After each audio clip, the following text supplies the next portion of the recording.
গৰম গৰম মুড়ি লাৰু জুতিলেও আহক।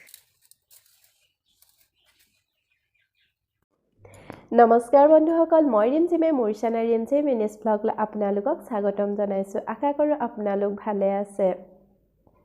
আজি আপোনালোকলৈ মই অন্য এটা ৰেচিপি লৈ আনিছোঁ। খুব কম সময়তে বনাব পৰা এইটো ৰেচিপি হয়। আৰু যদিহে আপোনালোকে ৰেচিপিটো চাই ভাল পায় তেন্তে প্লিজ লাইক কৰিব, শ্বেয়াৰ কৰিব, কমেণ্ট কৰিব। আৰু এতিয়া যদি আপুনি মোৰ চেনেলটো ছাবস্ক্ৰাইব কৰা নাই তেন্তে ছাবস্ক্ৰাইব কৰিবলৈ নাপাহৰিব আৰু লগতে তলত থকা বেল আইকনটো অল কৰি দিবলৈও নাপাহৰিব। আহক দেৰি নকৰি আমি ভিডিঅ'টো আৰম্ভ কৰোঁ। গেছৰ ফ্লেমটো অন কৰি ল'লোঁ আৰু কেৰাহী এখন গৰম হ'বলৈ দিছোঁ। আৰু এতিয়া মই কেৰাহীখন গৰম হোৱাৰ লগে লগে মুড়িখিনি দি দিছোঁ। মুড়িখিনি মই গৰম কৰি ল'ম। আৰু মুড়িখিনি গৰম হোৱাৰ লগে লগে মই অন্য এখন কেৰাহী পাতি লৈছোঁ। এতিয়া মই কেৰাহীখনত অলপ ঘি দি দিছোঁ। আপোনালোকে থাম্বনেইলটো চাই গম পাইছে মই কিহৰ ওপৰত ৰেচিপি দিব বিচাৰিছোঁ। আজি আপোনালোকক কি কি সামগ্ৰী লাগিব মই আগতীয়াকৈ জনাই নিদিওঁ। আপোনালোকে ভিডিঅ'টো স্কিপ নকৰাকৈ চাই থাকিব, তেতিয়া কি কি সামগ্ৰীৰ প্ৰয়োজন হ'ব আপোনালোকে গম পাব।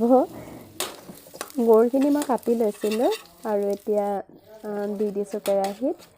ঘি এইটো কাৰণে মই দিছোঁ, ধুনীয়া গোন্ধাবৰ কাৰণে ঘি দিছোঁ।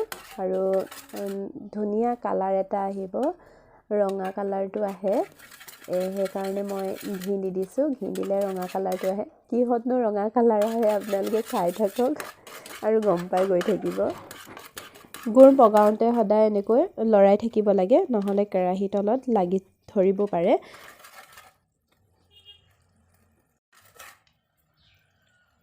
মই এই দুটা আঙুলিত যে গুৰ টোপালটো লৈ আঁহ এটা ওলাইছে দেখিছেনে, মই আঙুলি দুটাৰ ফাকেদি, তেতিয়া গম পাব যে যেতিয়া আঁহ ওলাব তেতিয়া আপোনালোকে গম পাব যে গুৰখিনি পাক গৈছে। গেছৰ ফ্লেমটো অফ কৰি ল'লোঁ আৰু এতিয়া মই খকা খুন্দাকৈ গৰমে গৰমে মুড়িখিনি দি দিছোঁ। গুৰখিনি ঠাণ্ডা হৈ গ'লে কাৰণ লাৰু বাটিব নোৱাৰিম, সেইবাবে মই গৰমে গৰমে দি দিছোঁ। আপোনালোকে যদি বনায় তেতিয়া আপোনালোকে এনেকৈ গুৰ আৰু মুড়িখিনি মিহলি কৰি ল'ব আৰু গৰমে গৰমে বাটিবলৈ চাব। গুৰখিনি যদি ঠাণ্ডা হৈ যায় তেতিয়া আৰু লাৰু নবনে, আৰু তেতিয়া ইভাগে জলপান কৰি খাব লাগিব, নহ'লে আকৌ গৰম কৰি লাৰু বনাব লাগিব। বহুত গৰম জানেনে, হাতখন পুৰি গৈছে আৰু সেইবাবে মই পানী বাতিটো লগত লৈ লৈছোঁ হাতখন জবিয়াই ল'বলৈ।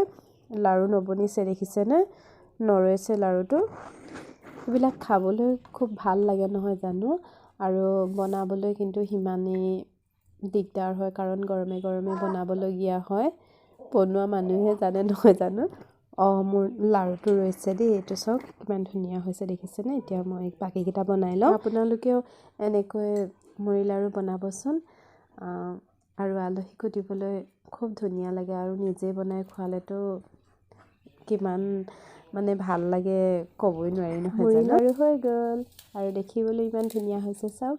দেখিবলৈ যেনেকৈ ধুনীয়া হৈছে খাবলৈ কিন্তু খুব সুস্বাদু হৈছিল। আপোনালোকেও বনাবচোন। আশা কৰোঁ ভিডিঅ'টি চাই ভাল পালে। যদিহে ভাল পালে তেন্তে প্লিজ লাইক কৰিব, শ্বেয়াৰ কৰিব, ছাবস্ক্ৰাইব কৰিব আৰু তলত থকা বেল আইকনটো অল কৰি দিবলৈ নাপাহৰিব। তেতিয়াহে মোৰ আহিব লগা ভিডিঅ'সমূহৰ ন'টিফিকেশ্যন আপোনালোকে আগতীয়াকৈ পাই থাকিব।